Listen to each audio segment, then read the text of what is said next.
the beliefs that I had growing up about myself, about how things are, about what I can do, what I can become, about what school taught me, were not my beliefs. Mm-hmm. They were installed by somebody else. When you're young, you accept it all, right?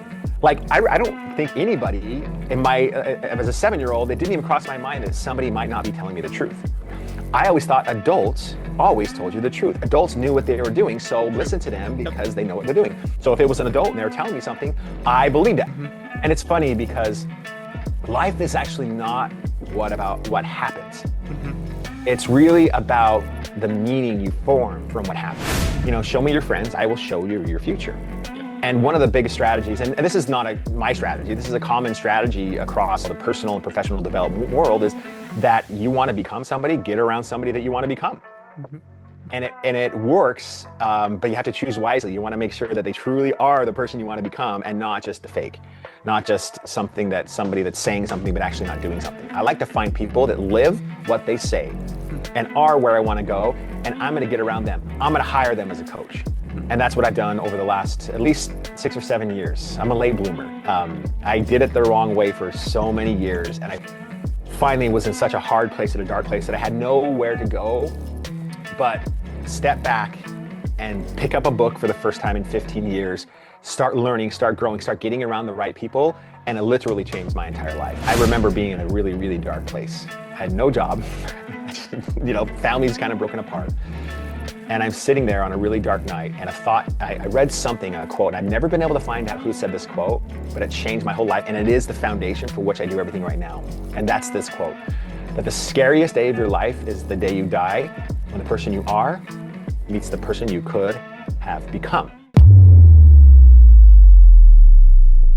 Hey, what's up, everybody? Welcome back to Brainwashed To Be Broke series.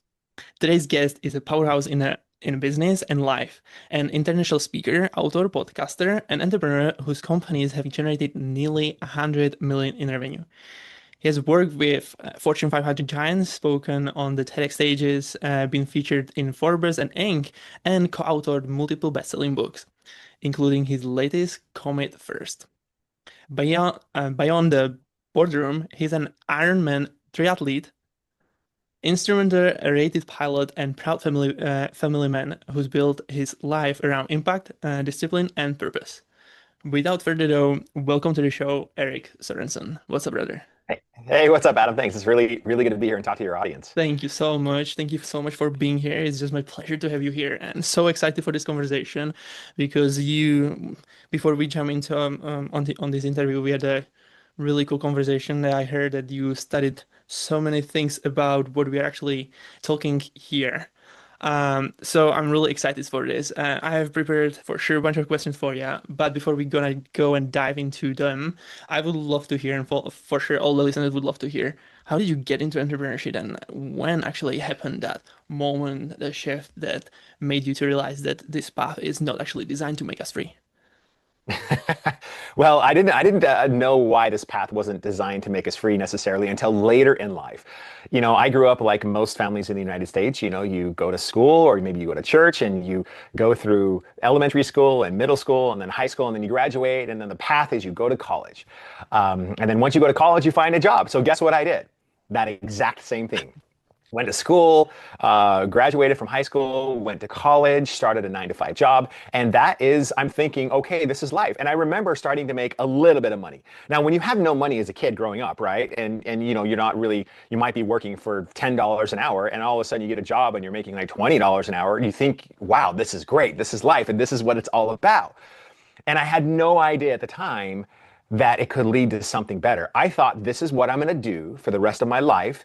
And there's a reason for that. And you know the reason. I mean, the reason is the structure of society and education is to put us into that box. But I had no idea. But fortunately enough, I think it was because I grew up with 4 older siblings.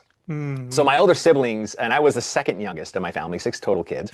I was number 5. And so I think growing up, and I didn't realize this till later in life, I was always trying to fight for a voice between my older brothers and my sister.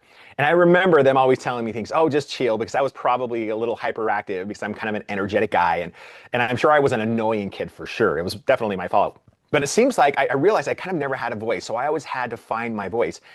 And so for some reason, it sort of bred into me this desire to want to go out and sort of conquer the world. And I did it for the wrong reason, to be honest with you. I did it because I wanted to be significant. I wanted to have a voice. I wanted my siblings to hear me or whatever. So I literally started, I grew up in Utah, in the state of Utah in the United States. And I literally grew up at 12 years old.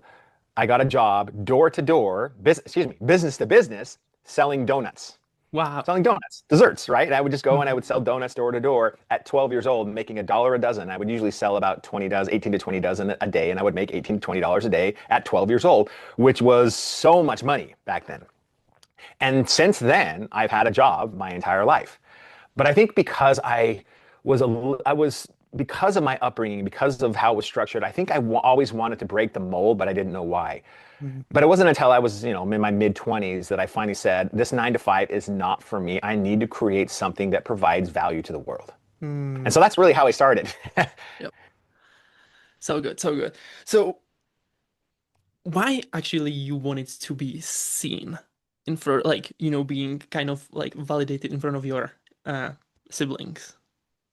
Well, if you've ever watched Tony Robbins, he talks about the 6 basic human needs, and I think he's spot on about the 6 basic human needs. For example, human need number one is safety and security. You have to feel safe and secure to want to do something else. If you have so much safety and security and you want to be safe, you're never going to go out and venture to do something. And the second is variety. Well, one of them, number four, is significance. Hmm. We all have a need to feel significant in the world, in our lives, with our siblings in my case. And there's a healthy way to find significance, Hmm. just like the other needs. And there's a very unhealthy way to find significance. For example, I started off with a very unhealthy way to find significant Hmm. because my value was based on what other people thought of me, Hmm. including having a voice Yep. with my siblings, Yep. including being significant to my parents, that I was actually somebody. Because when you don't feel like you're validated when you're young, especially when you don't feel like you have a voice, when you feel like everything you say doesn't really matter and you can't rise your voice beyond what your siblings are doing because they're the ones that are getting the attention because of the fact Hmm. that they're doing bigger things and they're older than me. And my oldest brother, I think, is 10 or 11 years older than I am. So I was young growing up and seeing all of that, and I just was always just that was just, hey, what he says doesn't really matter.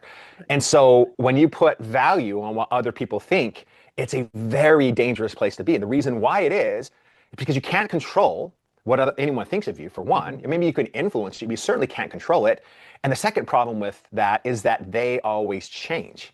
Hmm. So all of a sudden, you put significance on what other people think of you. In my case, when I was young, at least, siblings. And then that actually carried through me through my business. Like, I wanted to build big things because I wanted to be seen. Yep. That shifted later on in life to something real, but that wasn't real. Hmm. And so you're always going to be disappointed when you're trying to be significant because you're always doing something based on what other people think, and they will always change, they will always shift. And the reality is, it doesn't even matter what they think.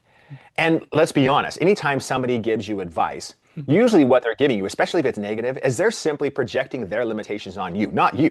So So good. all of a So sudden now, yep. I'm bringing in the limitations of others because of their opinions on me, and I'm shifting and molding based on their limitations, their beliefs, not mine. Hmm. And so now you're literally living somebody else's life when you're fighting for significance. And you will never be happy because you can never make other people feel what you want them to feel about you. Hmm. So you're basing your whole happiness, your life, your direction potentially, and even your business based on what other people think. It is a massive recipe for disaster, which I found out later on in life, and I had to shift that. Yeah, yeah. Well, I'm totally with you on that because literally, like, I had this type of struggles also. Like when I've been starting out, there was like even before I started this interview series, basically, always going in my head like what other people will think about me. What is how I'm going to doesn't I'm going to sound stupid and so on. Like that's pretty much the thing that I think most of the people um are struggling with before like it stops them to actually start the thing that they want to do, right? Yes. Right. So how did you actually get through this yourself? Well, I think part of it, like in the beginning, was the fact that that significance, even though I had it placed on the wrong thing, it did at least ignite a fire. It did at least provide motivation. I kind of call that dark motivation versus light motivation. It's more push versus pull motivation, meaning I felt this drive and I felt I was pushed by my need to be somebody.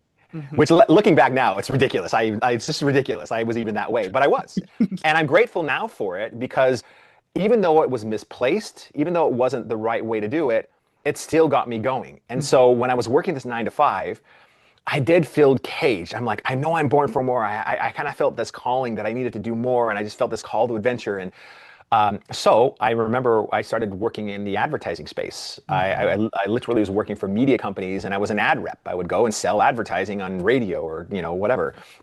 And that, as I was doing that, I realized like I enjoyed it. I thought it was super fun, but I thought, wait a minute, what if, I mean, if I'm in newspaper or radio or certain media now, back, I mean, this is 20 years ago, right? So digital media wasn't, it was there, but it wasn't like strong by any means. It was just kind of up and coming, and not everybody was online. This would have been 2000, what, 5 or something like that.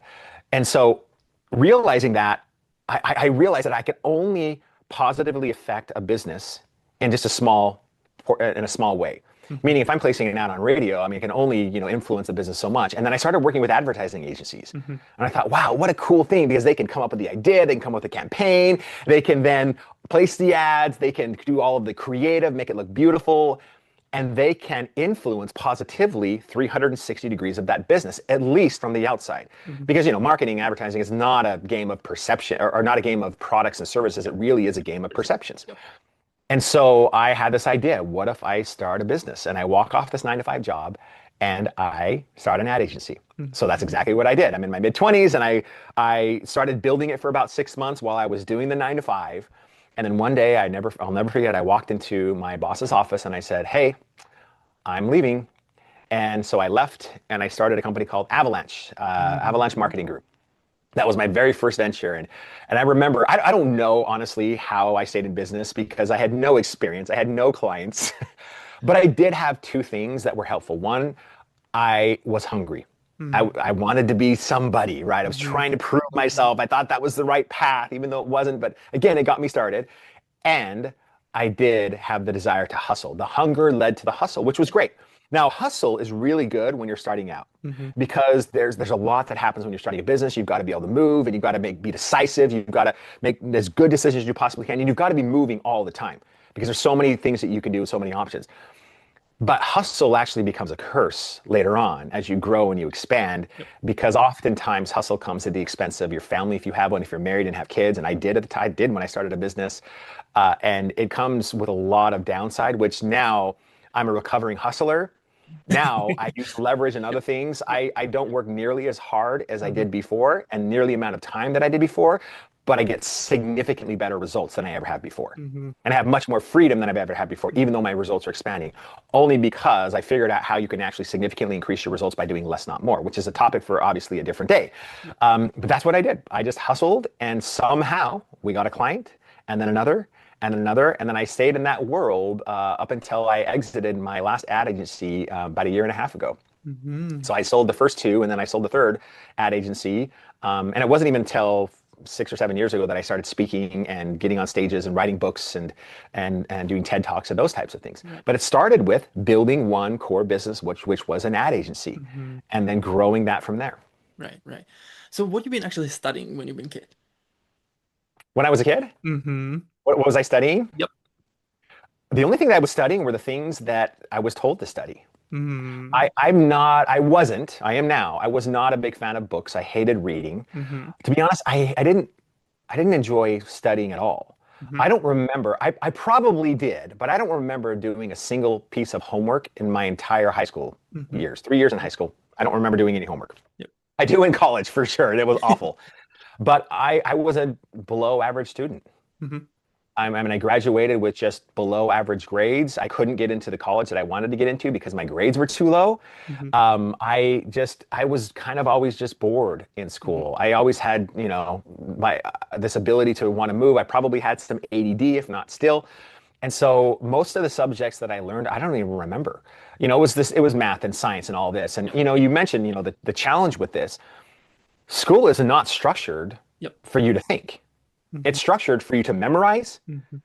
and retain that memorization and then spit it back out on a piece of paper. Yep. It's also not structured for you to engage and ask questions and think for yourself. Mhm. You're given the answers and Mhm. they're expected to spit them back out. And the other thing, one of the worst environments to learn is sitting down in a classroom and shut up.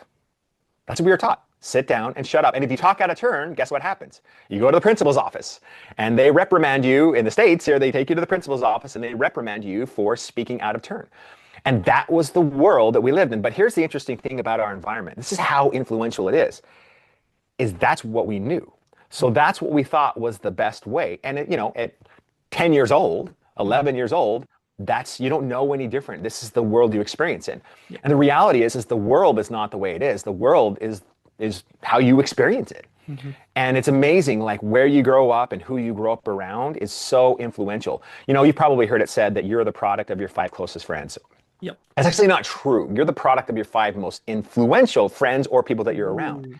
And when you're young, Mm-hmm. that's your parents, that's Mm-hmm. your siblings, maybe a mentor or a teacher in school, or maybe a neighbor who your family's friends with. Those are the people that influence your beliefs. Mm-hmm. And when you think about the beliefs that you have, why they're so important is because the beliefs that are installed in you at a young age, literally programmed in a sense. If you think about it, there's a software in your mind. And who's running that software? How is that software programmed? Well, it's programmed by other people. Yep. And one of the craziest things that I learned when I went through my journey of neuroscience, and I don't know if we're jumping ahead here or not, but was the fact that the beliefs that I had growing up about myself, about how things are, about what I can do, what I can become, about what school taught me, were not my beliefs. Mm-hmm. They were installed by somebody else. Yep. Absolutely. Meaning, and it wasn't that I had the choice at 7 years old, 10 years old, 5 years old of whether or not to accept that belief. But when you're young, you accept it all, right? Like, I don't think anybody as a 7-year-old, it didn't even cross my mind that somebody might not be telling me the truth. Mm-hmm. That could be lying. I wouldn't know if they were lying to me or not. I always thought adults always told you the truth. Adults knew what they were doing, so listen to them because they know what they're doing. So if it was an adult and they were telling me something, I believed it. I didn't necessarily agree with it, but I believed it. Mm-hmm. And it's funny because life is actually not about what happens. Mm-hmm. It's really about the meaning you form from what happens. Mm-hmm. And the difference between an adult and a child is when you're a child, something happens and you almost have zero context for what it actually means. So you just form a meaning, and then pretty soon you form a story around that meaning. And all of a sudden, that story sometimes will change and influence your life for 30, 40 years if you don't figure out a way to rewrite it. And most of the time, you don't even know it's running. Mm-hmm. It's wild. So all of a sudden you grow up in this structure, it's 9 to 5, and it was built in the Industrial Revolution. It was built to get people off of the farms and into the industry so you could work 9 to 5, so you could work in the factories. And that's, if you look at the history of education, at least in the United States, that's what it was built for. It was built so that you were programmed to go and work for the 9 to 5 and think that that's okay. Yeah. Yeah. I don't know about you, Adam, but I am not a 9 to 5 person. Nope. I'm just not, period. Nope. Totally. Totally. So good. Oh my gosh, there is so much gold that you just shared. It's just incredible. I'm just writing notes like crazy. This is insane. Thank you so much for sharing this. This is awesome. How you find out, or how would you find out who is the most influential person in your life? The one you listen to and pay attention the most. Mm-hmm. Okay. Think about it. Yep. Who's the person that if they said something, you would listen, you would write it down, you would follow their example? Who's that person? The cool thing is in this world, that doesn't necessarily have to be somebody that you're physically with. You can have somebody online that you're paying attention a lot to, and they can be the most influential person in your life.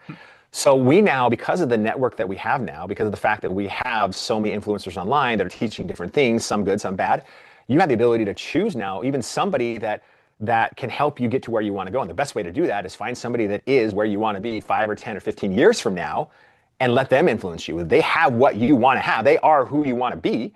Start modeling them and start doing what they're doing, because if they've had success doing it the way they're doing it and they're getting the result that you want, start getting around those types of people. Mm-hmm. Show me your friends, I will show you your future. Yep. And one of the biggest strategies, and this is not my strategy, this is a common strategy across the personal and professional development world, is that you want to become somebody, get around somebody that you want to become. Mm-hmm. And it works, but you have to choose wisely. You want to make sure that they truly are the person you want to become and not just a fake, not just somebody that's saying something but actually not doing something. I like to find people that live what they say and are where I want to go, and I'm going to get around them. I'm going to hire them as a coach. And that's what I've done over the last, at least, only about 6 or 7 years. I'm a late bloomer. I did it the wrong way for so many years, and I finally finally was in such a hard place, at a dark place that I had nowhere to go but step back and pick up a book for the first time in 15 years, start learning, start growing, start getting around the right people, and it literally changed my entire life. And it's the reason why I'm here talking to you today. It's the reason why I'm writing books. It's the reason why I'm speaking on all these stages. It's for just for that reason, the fact that Mhm. I finally got around people that who were who I wanted to be. Mm. So powerful. Wow. So, I recently I posed a post on Facebook basically pretty much about that people are designed, or the system is designed way that we are literally like most of the people dying at 21, but they are not buried in like 65, Ooh, I like that. right? And you know, the saddest place on earth Mhm. is it's really is a cemetery because Mhm. that's where all the unused potential and the lost potential goes to die. Because you're right. You're absolutely right. That's So good, good. I like so good, that. so good. So, all right. So now you've been. So what have you been actually like? What was the direction of or type of job that you wanted to work actually when you've been kid, like when you've been, growing up? What you've been studying in high school? What type of uh, target did you have? So I always had a dream to be a pilot. Okay. And I didn't study that in school. They don't teach that in Yep. school, Yep. right? Yep. They do it Yep. when you go to flight school, but in 18 years and younger, they don't teach any of that. Yep. I just love to fly. I just love to be a pilot. And so the first chance I got, I think I was 25 or 6 years old, maybe 27, where I went to flight school. And I used the business to fund my ability to fly versus me flying commercially, right, Yep. as an Mhm. airline pilot, for example. So I was able to get my pilot's license and then my instrument rated license, and I started flying. And so instead of becoming a pilot to fly other people, I then built a business that allowed me to become a pilot to fly Ooh, myself, all good. So good. which is pretty awesome Yep. because flying airplanes are time machines. And to this day, I still to this day I love airplanes. I have I have them everywhere. Like it's just it's a it's just a love of mine. It's just I just was awesome to born to see. fly for some reason. So that's what I wanted to be. And It's the awesome only to see. reason I didn't take that path, like join maybe the Air Force and fly as a pilot there, was because I was, by the way, this was actually not true. But I had this belief Yep. because I had belief that my eyes weren't perfect, and I was told you had to have perfect eyes to be able to fly. Mm. And all my dad, for example, and some of my older siblings had to wear glasses, and I didn't. And I Mhm. still don't wear glasses, but I had this belief that my eyes weren't good enough. Isn't that crazy? So Yep. guess what I did? Nothing. Nothing. I didn't go to flight school. I didn't, excuse me, I Yep. went to flight school, but I didn't go to the Air Force since I didn't make that my career. I made business my career. And then I started flying because you can fly privately Yep. and you don't have to have perfect vision. Yep. But I've come to find out it was BS. It wasn't even true. Yep. Yep. Yep. Isn't that crazy how just one tiny belief could change the trajectory of my Yeah. life? Now it worked out. I still was able to fly, but I wasn't able to become a pilot, my dream that I wanted to become Hmm. because of some false belief that wasn't even completely Hmm. true. Hmm. Yeah, Wild. this is just so powerful. Oh my God. Like, how many people are just stuck out there, believing something that doesn't even make sense and they just buy it. They just bought it basically into it. So this is so, so amazing that you shared that. When you've been, and I love that you literally, even though you haven't had the straight line into like piloting, but you still kept that, that you wanted to become a pilot even now, like you still, Yes. you just find different way to do it. It's just Yes. amazing. I love it so much. And so when actually happened that moment for you that you realized like, okay, 9 to 5 is not for me and I want to go and build freedom and help others? Well, when I realized it, it was when I thought I was born for more. I just felt like I wanted to control my destiny. To be honest, that 9 to 5 wasn't big enough for my Hmm. dreams. Hmm. Being in that box, the box wasn't big enough in a 9 to 5. And you can work a 9 to 5 and make great money and have a great career and a great life. Don't get me wrong, but it wasn't extraordinary. Hmm. I just had this desire inside of me to have an extraordinary life, Hmm. not an ordinary life. Was there an And event that actually led it to this type of thinking? Or I don't remember there actually being an event where that happened, other than I wasn't happy doing the 9 to 5. I wasn't Mhm. happy to reporting somebody else, and I felt like I wanted to control my own destiny. Mhm. No, there were some events that happened later on Mhm. that led me to, okay, I need to fix some things in my life. And if I want Mhm. extraordinary, I'm gonna have to change these things. And that's when everything like, took off for me. But and when I was young, I don't remember a singular event where I think it was just the fact that I was just trying to fight for a voice, and I kept seeing like my family kind of lived the same way. It was just this Mhm. belief that this is how it is and this is the box you need to be in. But then I would get these inklings and get experience with other people that were doing extraordinary things, and I'm like, can I actually do that, or do I have to follow the same path that my whole family's following? Mhm. Like, Mhm. can I break off into this mold or that mold, or Yeah. can I do this or do that? And it was kind of fun to think that, oh, maybe it's not, maybe I don't have to exactly follow Yeah. the 9 to 5 mold of my family. I'm the only one in my family that's an entrepreneur and a business owner. I'm the only one that's speaking. Yeah. They're doing great things, don't get me wrong, but I just didn't want to be in that mold. I truly believed I was called for more. Mhm. Mhm. So, what was the script that you've been taught growing up about money and success? Yeah, money's a really interesting thing. So I grew up in a very religious home, a Christian religious home, Mhm. which was a great upbringing. My parents Mhm. were actually amazing. They're great parents, always treated us kindly, Love it. always Yeah. taught us well. My Very dad was similar. Yeah. super honest. He passed away a couple of years ago. My mom's still alive today. My mom is like this ultimate cheerleader. I call her today, and all she does is talk me up for like 30 minutes. Oh, you're amazing. Like that's the kind of person she would do that to you too. Like she she just she just is so just the ultimate cheerleader, Yeah. always smiling, always happy, and it was just a fun upbringing. So that's the kind of the environment that I grew up in, which will give you context for what I'm about to talk about. So, growing up in that environment, though, there was a certain way things were done, and I remember well, if you look at like just not to get into too much neuroscience, but the way you sort of learn things and the way that we're programmed when we're young.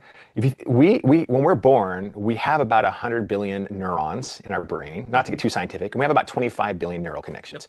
And the only neural connections we have are like seeing, breathing, heart beating, things Mhm. like that, things to keep you alive. And after that, everything else is learned. So every time we learn something, new neurons are formed, neural connections are formed, rather not new Mhm. neurons, but neural connections. And then of course we start creating more beliefs, and there's more neural connections formed. And our beliefs, unfortunately, are actually not our beliefs. When we Mhm. grow up, your beliefs, most of the core beliefs that you and I have, that most people have, are actually not their beliefs. They're someone else's beliefs Mhm. that we simply believed when we were Mhm. young. Mhm. So growing up in that family, one of the beliefs was about money.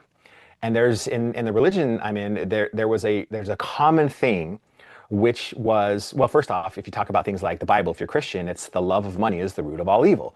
Or it's easier to go through the needle or the eye of a needle than it is for a rich man to get into heaven. Or in our case, there was this sort of thought that was all your responsibility with money is to have sufficient for your needs. Mhm. And I remember asking my dad once, I'm like, is it bad to be rich?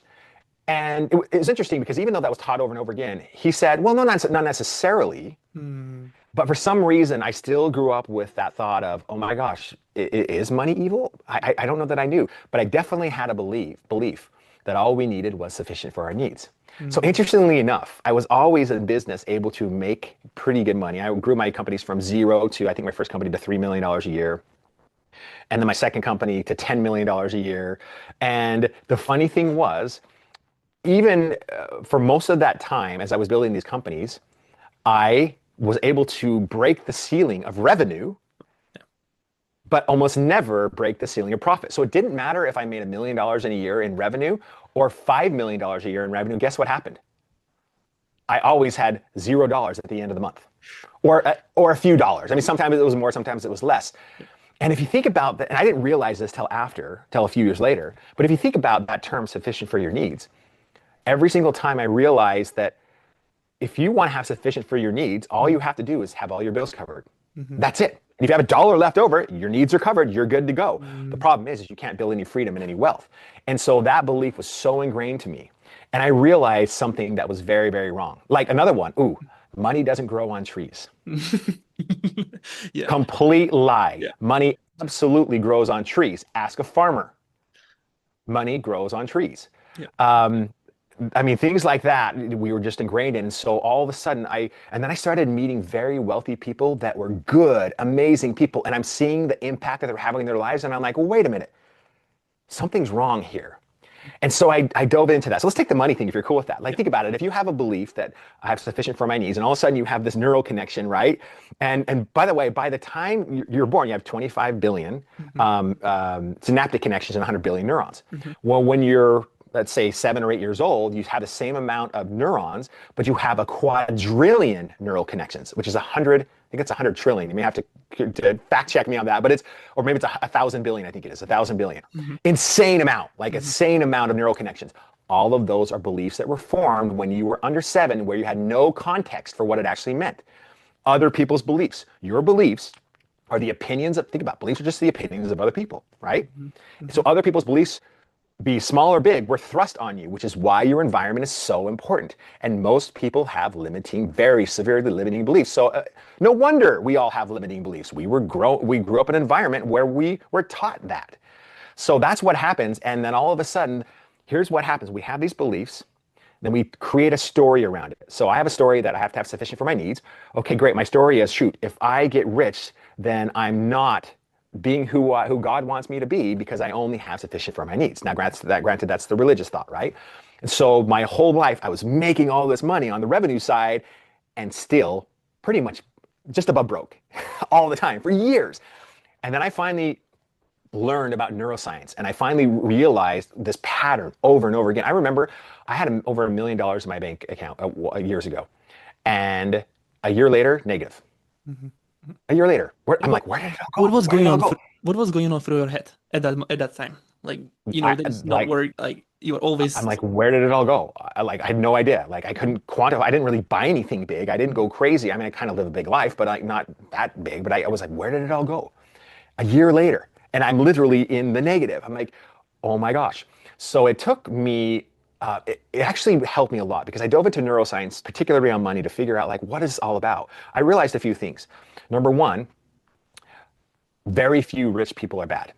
Mhm. We see the evil rich people online and we think it's everybody. It's not. I don't know what the percentage is. It's probably less than 1 or 2%. Yep. Yep. Most wealthy people that I know, and I'm around a lot of wealthy people now, are incredible. And they're doing things for other people at a rate, like their influence is so much greater. There are things that they can do to have a massive impact because they have money. There are things that others can't do because they don't. Mhm. And you know what? Love of money is not the root of all evil. You know what is? The lack of money Lack of money. is the root of all evil. Yep. And if you really dive into that scripture and what it actually meant years ago, that's not what it said, like the way it says it today in today's versions is actually not what it meant. If you really look at the origin, and I'll let you do that search because it's so funny what it actually is. But we just took that on. And all of a sudden, I started diving into neuroscience. I actually hired a neuroscientist and spent an entire day with her. Mhm. And how do I rewire these thoughts, rewire my brain literally, and how do I change the story? Mhm. Here's the problem with our stories. Let's say I have that thing, like I mentioned, sufficient for my needs. Then I have a story that I have $1 more or much more than what I take in. At the end of the day, well, I'm going to be rich, which means I'm not being the person I need to be, spiritually wise, and it's probably a sin. Like money is a sin. And then I have this story. So guess what happens? Then it forms. My thoughts form my actions. My actions act in line with that. My actions over time turn to my habits. My habits turn to my character. My character ultimately leads to my destiny. Mhm. Here's the problem with this. Your mind does not care what you plant in it. It's Mhm. like you plant an apple seed, it grows an apple tree. You plant an orange seed, it grows an orange tree. What you plant in your mind always grows. It doesn't matter if it's good or bad, Mhm. but here's the problem. Once you plant something in your mind and you find a story, this is the day. This is like if you want gold, this is it because this changed my life. You will always find evidence to support that your belief is true. Mhm. Always. That's Mhm. what your brain does. It says money is the root of all evil. Guess what you're going to see? Money causing evil everywhere. Yep. Yep. In my masterminds, in my seminars, and when I'm speaking on stage, sometimes I'll ask the stage, how many of you, and Adam, I'll ask you this, can you find evidence that a lot of people are bad? It's a lot of bad people. Could you find evidence to support the belief that a lot of people are bad Yes. in the world? Yeah, Well, yeah. We have dictators in totally. countries. We have Yeah. wars going on. Yeah, there's a lot of. Do you have evidence to support the belief that there's a lot of good people on the earth? Yes. So which one is true? Yeah. That's The a. one you believe. Yep. Because you will always find evidence to support that your story is true. Have you ever met somebody who is just believes something that's so out there and you're like, how in the world does this person believe this? And if you try to convince them otherwise, they're not having it.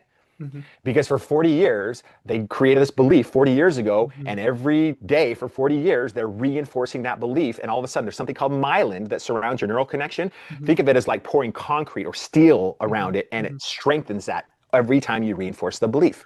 Hmm. And the crazy thing is when you tell a story, your brain goes and finds belief, finds evidence to support that belief, and all of a sudden, you're like, oh yeah, I was right, because there's the evidence. Yeah. And so that reinforces that belief. So good. You got to break them. And here's the last. I'll end on this with this point here, and that's this, because this is where it all comes together. That is when the way that you kind of get out of this, the way that you kind of like break through this. You've got the belief, and it's supporting that evidence, is not to think about it as what's true and what's a lie, what's true, what's false. Because going down the rabbit hole of truth versus this being true, this being not true, is is really a difficult because it's really difficult to know what's real, what's true, because everything is so messed up right now. Instead, ask yourself this: is this belief empowering me, or is it Mm. disempowering me? Is it Hmm. helping me, or is it hurting me? Let me ask you this: does the belief that money is evil helping you or hurting you? Certain. Yes, 100%. And here's the hard part: is if you have that belief, or if your audience has the belief that money is evil, for example, I know this is just one example, right? Yeah. Then if they have that belief, it will disempowering them. And let's be honest, they made up the belief. You Hmm. made up your beliefs. I made up my beliefs. They're not real. they're just they're just opinions of other people that we said, okay, this must be true. And so we made up our stories about it. We created a story. So instead, change your story and ask yourself this question: will this help me or hurt me? Will it disempower me, empower me? And if it's going to disempower you, how about changing your story to something that will, like, Hmm. so many good people, wealthy people are good people, and they can help more people than I can. Hmm. I should be more like them. That's a story that will empower you. That's a story that will change your life. So good. Love it. Love it so much. This is so powerful. Thank you so much for sharing this because this is just insane. Oh my God. So cool. So what actually led you to start doing this type of things that you do now? Because this is so interesting. Like how it actually like why you decided to go with this type of thing that and helping people with this. I always had an impact-driven heart Mhm. my whole life, but when I started my $10 million a year agency a few years ago, it wasn't a 10 million when I started; it was zero, but we grew that up. I was still trying to live in that significant life and trying to be significant, and I was trying to build this big business, and I hustled. I worked nonstop. I had 4 kids at the time, Mm-hmm. married, which means I didn't go to the soccer games. I didn't go to the cheer camps. I missed so much of that life because I felt like I kept hustling and hustling. I was trying to be a good dad and all of that. But ultimately, it led to a lot of things, including being miserable, missing out on my kids, getting divorced, and ultimately exiting that business and completely losing my identity. Yep. Yep. So after this all happened, after I kind of destroyed my life through hustle, I remember being in a really, really dark place. I had no job, family's kind of broken apart. And I'm sitting there on a really dark night, and I read something, a quote, and I've never been able to find out who said this quote, but it changed my whole life. And it is the foundation for which I do everything right now. And that's this quote: that the scariest day of your life is the day you die, when the person you are meets the person you could have become. That's so And I good. remember Yeah. sitting there in this dark moment thinking, I'm thinking of myself, I'm nowhere near my potential. And something woke me up, and I did something that I hadn't done since high school, probably 15, 18 years prior. I picked up a book and read my first book since school. And then another, and then another, and then another. And I read every day now. I don't know. I was reading a book a week for several years and just consuming content. And then I did something that I hated to do. I went to like a seminar. I went to all like seven of Tony Robbins events in one year. I started going to attending masterminds and live events and doing looking at webinars and listening to influencers and trying to educate myself. And that quote just led such a fire in me that I wanted that the day I die, the person I am will be the person I could have become. They needed to be the same person. And I just felt this drive, this calling. And then I had a thought that one day, and this wasn't long ago, May 22nd, 2019, you need to speak on stages. Hmm. Like, whoa, what? Where did that come from? And so then it became okay. I mean, at first I didn't really think about it. I didn't really want to do it. I just thought, I'm not a speaker. Why would I do this? And the next thing I know, I get asked to speak on a stage, and I'm like, "Oh, yeah, that's interesting." And I spoke on that stage, and then another, and another, and the next thing you know, I'm speaking on a stage with Les Brown. I don't know if you know who Les Brown is, but Les Brown's one of the greatest speakers of all time, and he has my book, and he and I have talked, and Oh, good. he got up one time on stage and impersonated me on one of his events in August 2 years ago, which was crazy. And then I spoke on stage with Tony Robbins, like all these crazy things, and speaking, and I was just in Houston just now speaking at a conference on Saturday. At and I'm about to give my second TED Talk in November, coming up here. So like all of these opportunities came up, and then I just started speaking, and then I started creating my own masterminds and my own live events, and I started writing books, and all of these incredible things started happening only because I followed a feeling. And my mission truly is to wake up men and women to who they are, the potential they have, and help them rise to their potential, just like I'm trying to do in myself. And it's led to so many incredible things. So that was the trigger point, that dark day. Like darkness is truly divine because it allows you to receive like inspiration and receive messages for your life that you wouldn't be able to receive at any other time. And it was just because of that dark moment that led me to what I'm doing right now, because without that, I would not be here today. And that's why now I'm able to do the things that I'm doing. And I exited out my last agency a year and a half ago, which expanded my freedom significantly. And so now I'm just having fun teaching people and coaching people and helping people like rise up to their potential and speaking on stages to hopefully create a positive movement in my world and in other people's world so that they can help rise to their potential. It's so freaking fun. It's a blast. Yeah, yeah. You know, I heard that most of the entrepreneurs are pretty much we are struggling with the piece of relationship a lot. That especially when we're starting out, we are hustling and really like we are, I Yes. would say, even kind of focused a lot on like just doing the thing, doing the thing, doing the thing that we actually like forgetting about the other people that we are actually like living with. I had the same issue with my girlfriend. We are now 8 years together, but before I jumped like 5 years ago into the business. We get into the point that we've been literally back on our way to our country, really like breaking up, and I figured out that like on the way back to our country, we had like a long conversation together, and I start seeing those things from her perspective also, how she Hmm. sees it and so on. And that moment changed everything for us. And we turn around and get back into England and like start build like she's supporting me so much with everything.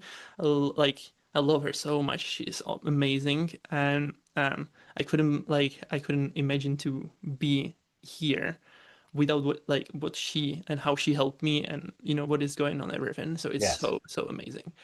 Um yeah, so I'm really feeling the struggles that you've been into, and it's just um, really thank you for sharing all of that. And I think I would just end up over here because that was the amazing interview. Thank you so much for being here and sharing all this amazing, you know, um, insights that you went through, and the story is just awesome. Before I let you go, I have a last question that I always asking all entrepreneurs that I'm interviewing here, and that is, if this would be your last interview you would ever done, what would be the message that you would like to leave behind you? Hmm. That one is actually easy. My message to you would be if you felt like you were born for more, if you felt like, that calling, that pull, but you're scared to do it, my message for you is to not let yourself down, not let other people down by staying small. Like if you feel like you were born for more, there's a reason why you're feeling that. And maybe this is your wake up call by hearing this in this message today to rise up to that. It's not going to be easy. You're going to feel completely inadequate. You're going to feel like you don't have what it takes. You're going to feel like you are an imposter. You're going to feel scared. But I promise you that the greatest things in life are on the other side of that fear, on the other side of that door. So when you feel like you're born for more and you feel completely inadequate, guess what? Welcome to the club because every single other person did too. The only difference between them and you is they did it. They took the action. They took uncomfortable and imperfect action. So my message to you is when you feel that, if you feel like maybe you're in the 9 to 5 and you're stuck like we're talking about today, or you feel like you're in a box somewhere, and you feel like there's this direction that you need to go, I promise you it's not going to be easy. But here I am, years on the other side of a lot of those decisions, and life is incredible. There is so much waiting for you on the other side of that. And frankly, the real you is waiting for you. And I truly believe that the primary reason for failure and unhappiness in this life is trading everything you want in life for the comfort of a moment. So don't make that decision to stay comfortable because comfort is poison. Like, be the real you, and the real you is not in a cage, it's not in a box, it's not in prison. Step out of it and you're going to find the real you. That's my message. Thank you so much. Thank you for being here, my friend. And for everybody, Thank oh, you. before I let you go, what is your where people can find you, support you, buy a book or anything from you? Yes. My website's eriksorenson.com, Eric with a K, Sorenson with an O-N, or you can go to at Erik Sorenson on Instagram. You want to look at the book, it's on Amazon, of course, or commitforspoke.com. And the Belief Breaking is going to be coming out in the fall. So my goal is to have that released in November when my second TED Talk is happening. And I think it's the first week of November. So Let's go. Perfect. Thank you yes, so much. And thank for you. everybody who's listening, if there's something in you, don't ignore it. Share with someone who needs it. Subscribe, leave a review, and remember, you weren't born to follow the script. You weren't born to be free. Bye, everybody.